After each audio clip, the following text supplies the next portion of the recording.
वाटप केलं जातंय, किती उमेदवारांना दिलं जाईल, कशा प्रकारचा कार्यक्रम असेल? आपणा सर्वांना माहीत आहे की देशाचे पंतप्रधान आदरणीय नरेंद्र मोदीजी, महाराष्ट्राचे लोकप्रिय मुख्यमंत्री आदरणीय एकनाथराव शिंदे, आदरणीय आमचे सर्वांचे नेते देवेंद्रजी आणि उपमुख्यमंत्री अजितदादा, या तिघांच्या नेतृत्वामध्ये असणारं महाराष्ट्रामधलं सरकार पंतप्रधान नरेंद्र मोदीजींनी संपूर्ण देशभरामधील असणाऱ्यामध्ये राज्यांमध्ये विशेष करून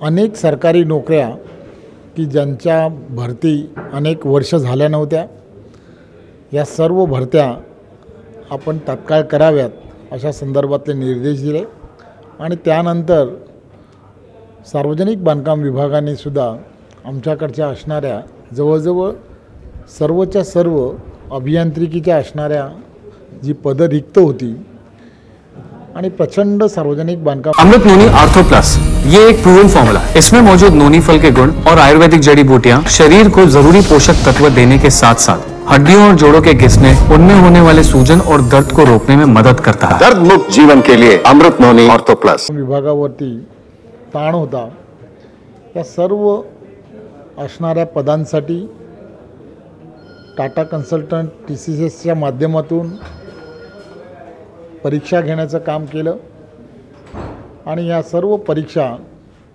या विक्रमी वेळामध्ये घेऊन त्यांचे निकाल ही अतिशय पारदर्शकपणे देण्याचं कामही सार्वजनिक बांधकाम विभागाच्या सर्व अधिकाऱ्यांनी केलं। गेल्याच आठवड्यामध्ये आम्ही 1500च्या पेक्षा जास्त अभियांत्रिकींना आम्ही या सेवेमध्ये रुजू करण्याची वाटप केलं होतं। जवळजवळ महाराष्ट्रामधील असणारे 70,000पेक्षा जास्त मंडळींनी या आज ज्यांना आम्ही आज पदवाटप करतो आहोत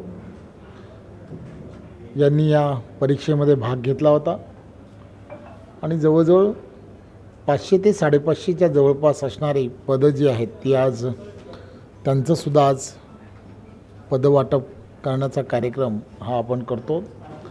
मला आनंद आहे की सार्वजनिक बांधकाम विभागाचे असणाऱ्या सर्व अधिकाऱ्यांनी ही प्रक्रिया पूर्ण करण्यासाठी प्रचंड मेहनत घेतली आणि अतिशय पारदर्शकपणे ही प्रक्रिया पूर्ण झाली आणि अतिशय होतकरू आणि मेरिटच्या माध्यमातून आज सार्वजनिक बांधकाम विभागामध्ये हे सर्व कॅन्डिडेट जे आहेत ते रुजू होणार आहेत आणि त्यामुळे देशाला आवश्यक असणारी आणि महाराष्ट्राला आवश्यक असणारी चांगली आणि मेरिटवरती असणारे अभियांत्रिकी हे सार्वजनिक बांधकाम विभागामध्ये आता रुजू होती। भाऊ, दुसरी यादी जाहीर झालेली आहे। 20 उमेदवार महाराष्ट्राचे जाहीर झाले, मात्र रत्नागिरी, सिंधुदुर्ग असेल, ठाण्याकडे सगळ्यांचं लक्ष लागलं आहे। रत्नागिरीची जागा नेमकी आता कुणाकडे असणार आहे? भाजप घेणार आहे हे आपण सर्वांना माहीत आहे की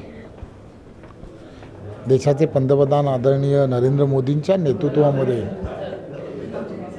NDAचे असणाऱ्या सर्व प्रक्रिया ज्या आहेत त्या केंद्रीय आमचं असणारं पार्लमेंटरी बोर्ड जे आहे त्या संदर्भातला निर्णय भारतीय जनता पार्टीचं घेतं।